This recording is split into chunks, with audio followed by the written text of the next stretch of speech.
Hello everyone, welcome to the BizPart tutorial. In this session we're going to learn how to work with purchases and purchase list. By clicking on the purchase tab on the bottom left, you will be redirected to the purchase list where you can see all the purchases.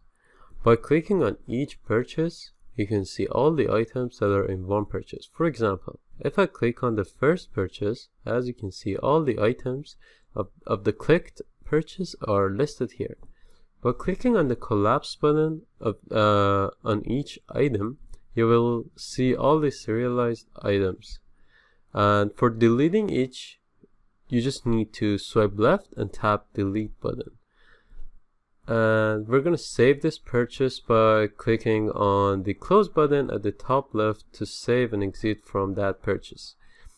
As it is mentioned before, the code detector will scan any type of code.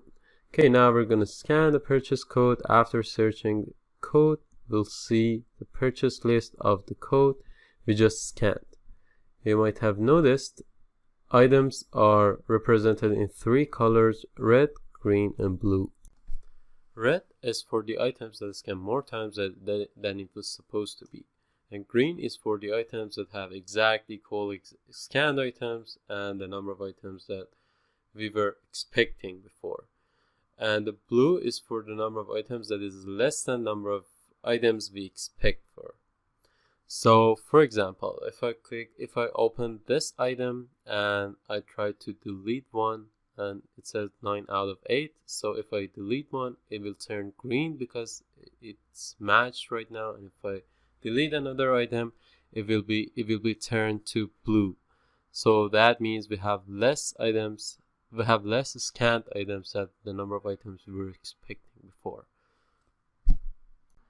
For adding items into the purchase list, you just need to click on Add Items button. In the Add Items button, you can enter the code manually or scan the code with your camera. If I put one of the items such as CONFR114, it will appear to the screen, and you can increase or decrease the number of items by clicking on the relative buttons on the screen. If you want to scan the code, you just need to click on the toggle button on the top right of the screen, and it will open up your camera to scan the code. For going back to the purchase, you just need to click on the back button on the top left.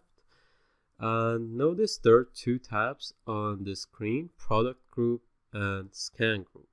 In the scan history, you can see all the previous scanned items. You can also delete them by swipe left and click on the delete button.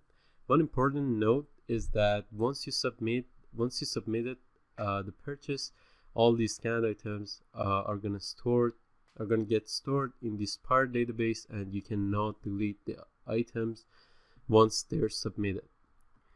But for the items that haven't been submitted to this part database, there is a delete functionality as explained before, that you just need to swipe left and click on the delete button. Suppose we have scanned all the items that we were looking for, and now we would like to submit the purchase. By clicking on the green check mark on the top right of the screen, you'll see a pop-up window that is asking for submitting the purchase. If you would like to submit, you just need to click on the submit button. And for closing the purchase without submitting, you just need to click on the close button on the top left of the screen, and by clicking on the close button, you'll be redirected to the main page. Thanks for watching this.